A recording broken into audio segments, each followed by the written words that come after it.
The galaxy teetered on the edge of chaos as the Clone Wars raged on, and the Jedi Order faced challenges to its very foundation. On Coruscant, the political and spiritual epicenter of the galaxy, events were unfolding that would determine the fate of billions. Mace Windu had just received a fateful revelation from Anakin Skywalker. Chancellor Palpatine was a Sith Lord. This moment was pivotal, and in this hypothetical scenario, Mace decides to call a full Jedi Council session before taking any immediate action. When Anakin delivered his staggering news, the gravity of his words struck Mace deeply. A Sith Lord in control of the Republic? The implications were almost too vast to comprehend. Yet, unlike the canonical timeline, Mace did not act impulsively. Instead, he sent an urgent summons to all Jedi Masters on Coruscant, instructing them to convene in the High Council chamber. He also issued communications to Jedi across the galaxy to inform them of this dire revelation. Those who could not physically attend were invited to participate via holographic transmission. As the council chamber filled with masters, tension hung thick in the air. Anakin stood at the center, his posture rigid, his face a storm of conflicting emotions. He had defied protocol to report Palpatine's true nature directly to Mace, bypassing the usual channels. The council, already wary of Anakin's unorthodox behavior, viewed him with suspicion. Nonetheless, Mace presented the information to the assembly without embellishment or omission. "This is a matter of utmost urgency," Mace began, his deep voice carrying the weight of their predicament. "Skywalker has brought to my attention that Chancellor Palpatine is, in fact, a Sith Lord." Gasps and murmurs rippled through the chamber, but Mace raised a hand for silence. "If this is true, it confirms what we have long suspected: the Sith have been manipulating the Republic from within. The war, the chaos, it has all been orchestrated. Now, we must decide our course of action." Anakin's gaze darted around the room, his fear of judgment evident. "I know what this sounds like," he interjected, "but I swear to you it's true. He told me himself. He wanted me to join him." This admission sent another shockwave through the council. Ki-Adi Mundi, always pragmatic, leaned forward. "Skywalker, why would the Chancellor reveal this to you? And why did you not report it immediately?" Anakin hesitated, his mind racing. "He trusts me. He knows I've been close to him. I came to you as soon as I could because I knew the council would understand what to do." Plo Koon's raspy voice broke the silence. "If what you say is true, then Chancellor Palpatine represents an existential threat to the Republic. But we cannot act on unverified claims, no matter how compelling." Obi-Wan Kenobi, seated beside Yoda, added thoughtfully, "We must tread carefully. Palpatine has immense political influence. If we move against him without proof, we risk turning the Senate and perhaps the Republic itself against the Jedi Order."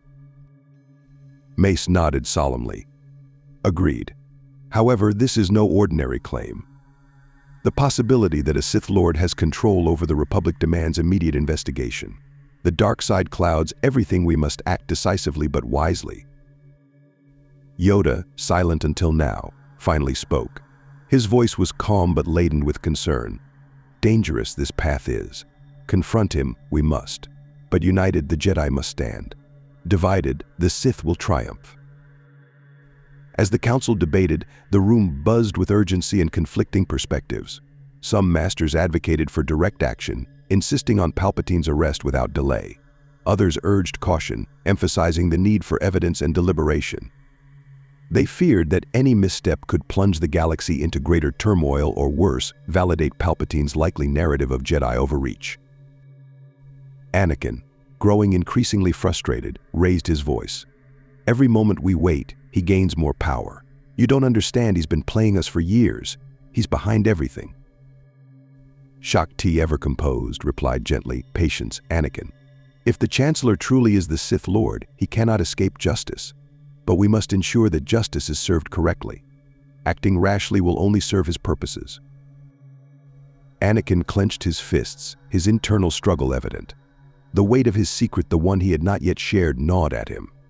Palpatine had promised him the power to save Padme from death, exploiting his deepest fear. If the Council moved against Palpatine, that promise would vanish. But could he allow the Sith to maintain control of the Republic?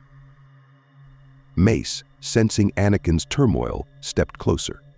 "Skywalker, If there's more you know, now is the time to speak." Anakin faltered but held back. "I've told you everything that matters. We need to act." After hours of intense debate, the council reached a consensus. A team of senior Jedi, led by Mace Windu, would confront Palpatine. At the same time, others would begin gathering evidence to present to the Senate, ensuring that the Jedi's actions could not be misconstrued as a coup. Anakin, despite his protests, was instructed to remain at the temple. "You've done your part," Anakin Obi-Wan told him. "Trust the council to handle this." But trust was a fragile thing. Anakin's heart churned with resentment and doubt. The Jedi had taken him from slavery, trained him, yet never fully trusted him. Now, when the galaxy's fate hung in the balance, they sidelined him. The seed of mistrust planted by Palpatine had been carefully nurtured, and it was beginning to bloom. Meanwhile, the council mobilized. As Mace and his team prepared to confront Palpatine in his office, Jedi across Coruscant were put on high alert. The temple was fortified, and battalions of clones were instructed to secure key locations. Every precaution was taken, but uncertainty loomed large. When Mace and the others finally entered the Chancellor's office, they found Palpatine seated, his demeanor calm and calculated. "Master Windu," he greeted them, his voice silky smooth. "What an unexpected visit. To what do I owe the pleasure?" Palpatine's eyes glinted as the Jedi surrounded him. He knew this moment was inevitable. For years, he had orchestrated every move, every victory, and every setback, leading to this confrontation. The dark side surged around him, a storm hidden behind a mask of serenity. "You are under arrest," Chancellor Mace declared, his tone devoid of ambiguity. "The Jedi Council has uncovered the truth. Your time manipulating the Republic is over." Palpatine's smile widened ever so slightly. "Is that so? How amusing that the Jedi, self-proclaimed defenders of peace, come into my office with accusations and blades drawn. Tell me, Master Windu, what is the charge?" The air in the room grew heavy as the confrontation escalated.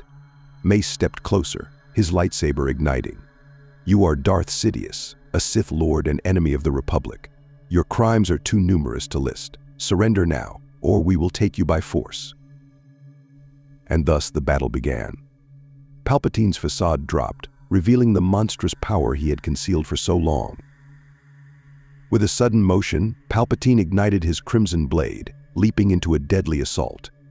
The room erupted into chaos as the Sith Lord's dark side energy collided with the Jedi's disciplined resolve. Mace Windu, alongside Masters Kit Fisto, Saesee Tiin, and Agent Kohler, fought with precision and determination, their lightsabers whirling in defense of the Republic.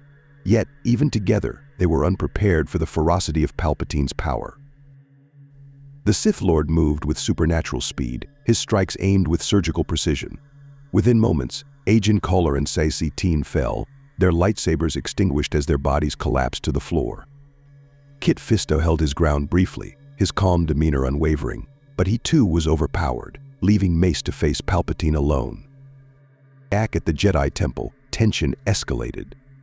Anakin paced the council chamber, the voices of the Masters echoing in his mind. He couldn't shake the sense that they were mishandling the situation.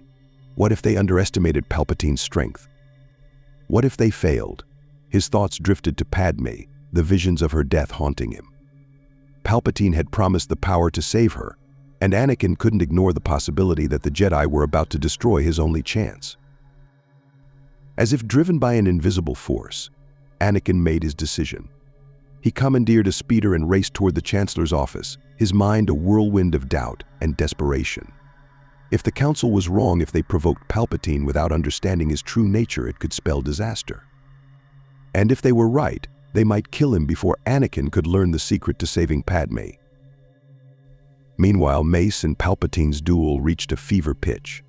The Jedi Master's mastery of Vapad, a lightsaber form designed to channel and counter the dark side, allowed him to hold his own against the Sith Lord.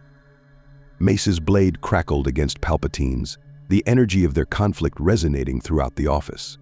But even as Mace began to gain the upper hand, he knew the danger was far from over.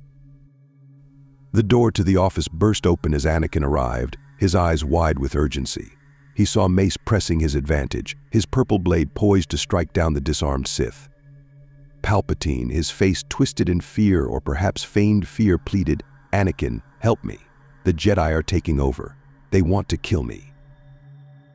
Anakin froze, caught between conflicting loyalties. His heart pounded as he looked between Mace and Palpatine. To his eyes, it seemed as though Mace was about to execute a defenseless man. But was that the truth, or the illusion Palpatine wanted him to see? "Anakin, stand back," Mace commanded, his voice firm. "This Sith Lord has manipulated all of us. He must be destroyed to ensure the Republic's survival." "But it's not the Jedi way," Anakin countered, his voice rising with emotion. "He should stand trial." Palpatine seized the moment, his voice dripping with desperation and cunning. "Anakin, I'm too weak. Don't let him kill me. Only I can help you save Padme." At the mention of Padme, Anakin's resolve wavered. Mace could see the conflict in the young knight's eyes, and his own frustration boiled over. "He's lying to you, Anakin. If we let him live, he'll corrupt everything we've fought to protect." Time seemed to stand still as Anakin made his choice. With a burst of motion, he ignited his lightsaber and struck at Mace, severing his hand. The Jedi Master cried out in pain as his weapon clattered to the floor. Palpatine's sinister grin returned, and with a guttural snarl, he unleashed a torrent of Force lightning, sending Mace hurtling out the window and into the Coruscant night. The room fell silent save for the crackle of electricity and Anakin's ragged breathing. Palpatine rose to his feet, his appearance transformed, his voice dripping with triumph. "You have done well, my apprentice," he declared. "Now together we can bring peace to the galaxy." Anakin fell to his knees, the weight of his decision crashing down on him. "What have I done?" he whispered, tears streaming down his face. Yet even as guilt consumed him, he clung to the hope that Palpatine's promise would be fulfilled, that Padme could be saved. "You have brought balance," Palpatine assured him, placing a hand on his shoulder. "Now rise, Darth Vader."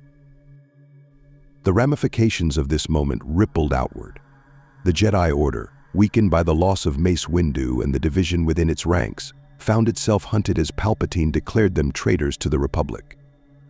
The Senate, swayed by Palpatine's manipulations, granted him even greater powers, solidifying his position as Emperor. Anakin, now Darth Vader, became the tool of Palpatine's will, leading the purge of the Jedi and ensuring the rise of the Sith's dominion. The galaxy descended into darkness, the flickering light of hope diminished but not extinguished. For even in the shadow of despair, whispers of rebellion began to stir. The decisions made in the council chamber and the Chancellor's office reverberated across the stars, a testament to the fragile balance between light and dark, trust and betrayal, and the choices that define destiny. The Jedi Temple, once a symbol of peace and wisdom, became a battlefield. The announcement of the Jedi Order's supposed betrayal spread rapidly across Coruscant. Palpatine, now openly revealed as Emperor, ordered the clones to execute Order 66. Troops stationed within the temple turned against the Jedi, unleashing a brutal assault. Younglings, Padawans, knights and masters alike were caught in the onslaught, their defenses overwhelmed by sheer numbers and the ferocity of the betrayal. Anakin, now Darth Vader, marched into the temple at the head of the 501st Legion. His heart was heavy with conflict, but his actions were merciless. Every swing of his lightsaber, every command issued to the clones, seemed to sever another tie to the Jedi he had once sworn to protect. To those who resisted, he offered no quarter. To those who pleaded for mercy, he turned a deaf ear. The promise of saving Padme loomed in his mind, eclipsing the horrors unfolding around him. Across the galaxy, Jedi stationed on distant worlds faced their own grim fates. Clones who had fought alongside them for years turned on them in an instant. Masters like Ki-Adi-Mundi, Aayla Secura, and Plo Koon fell, their bonds of trust shattered. Few survived the massacre, and those who did found themselves isolated, hunted, and uncertain of what had truly happened. On Coruscant, Obi-Wan Kenobi and Yoda sensed the dark turn of events. The temple, their sanctuary, was under siege. When they returned and saw the devastation firsthand, the weight of their failure was overwhelming. The Grand Hall was strewn with the bodies of Jedi, and the stench of betrayal hung thick in the air. Yoda, his wisdom tempered by sorrow, guided Obi-Wan to the security recordings. The holoprojector displayed a chilling sight: Anakin, their once promising chosen one, leading the attack. His blue blade cutting through defenders, his voice commanding the clones, and his allegiance now unmistakably pledged to the Sith. Consumed by the dark side, he has been, Yoda murmured, his small frame seeming to bear the weight of the galaxy. Stopped, he must be. For the Order, hope there is none if Skywalker succeeds. Obi-Wan's anguish was evident. I failed him, Master Yoda. He was like a brother to me. Blame yourself, you must not, Yoda counseled, though his voice carried no comfort. Warned, we were. Blinded, we were. But act now, we must. The two masters resolved to confront the Sith and salvage what little remained of the Jedi's legacy. Yoda would challenge Palpatine directly, while Obi-Wan was tasked with facing Anakin, a confrontation he dreaded but knew was necessary. As Obi-Wan departed to find Anakin, Yoda infiltrated the Senate building, where Palpatine was consolidating his power. The diminutive Jedi faced the newly crowned Emperor in a titanic duel of force and lightsaber. The dark side clashed against the light in a battle that shook the foundations of the Senate chamber. Though Yoda fought valiantly, the overwhelming darkness of the Sith forced him into retreat. Meanwhile, on Mustafar, the volcanic world where Anakin had gone to eliminate the remnants of the Separatist leadership, Obi-Wan arrived. The confrontation between the two former friends was fraught with emotion. Obi-Wan pleaded with Anakin to see reason, to abandon the dark path he had chosen, but Vader's heart was hardened by Palpatine's manipulations. You turned Padme against me, Anakin accused, his voice trembling with rage and pain. Anakin, Palpatine is using you, Obi-Wan countered, his desperation palpable. You've allowed him to twist your mind and destroy everything you once stood for. For a brief moment, it seemed as though Anakin might falter. Doubt flickered in his eyes, but the mention of Padme ignited his anger anew. In his mind, the Jedi had betrayed him, stolen his future, and endangered the one person he had sworn to protect. The duel that followed was a spectacle of unparalleled intensity. Lightsabers clashed amidst the inferno of Mustafar, their glow casting harsh shadows on the two combatants. Every strike was imbued with the weight of their shared history, every parry a reminder of the bond now irrevocably broken. Obi-Wan's skill and experience allowed him to outmaneuver his former apprentice, but Anakin's raw power and ferocity made him a formidable opponent. The battle raged across the lava fields, culminating on a narrow platform above the fiery river. I have the high ground, Anakin, Obi-Wan warned, his voice heavy with regret. Don't try it. But Anakin, consumed by pride and hatred, ignored the warning. With a defiant leap, he attacked, only for Obi-Wan to strike a decisive blow. Anakin fell, his body maimed, left to burn on the banks of the lava. Obi-Wan watched, tears streaming down his face. You were the chosen one, he cried. You were supposed to destroy the Sith, not join them. Bring balance to the Force, not leave it in darkness. Anakin's screams of agony echoed across the molten landscape as Obi-Wan turned away, taking Anakin's lightsaber with him. The galaxy, now firmly under the grip of the Empire, entered a dark era. The few surviving Jedi scattered, going into hiding. Hope seemed all but extinguished. Yet, amidst the despair, small embers of resistance began to ignite. Obi-Wan, bearing the burden of his failure, took refuge on Tatooine, watching over Anakin's son Luke from afar. Yoda retreated to Dagobah, his wisdom now tempered by solitude. And as the Empire tightened its hold, whispers of rebellion began to spread, signaling that the fight for the galaxy was far from over. Though the Jedi Order had fallen, the legacy of the Force endured. Anakin's betrayal and the Council's decisions became lessons etched into history, shaping the actions of those who would rise to challenge the darkness in the years to come.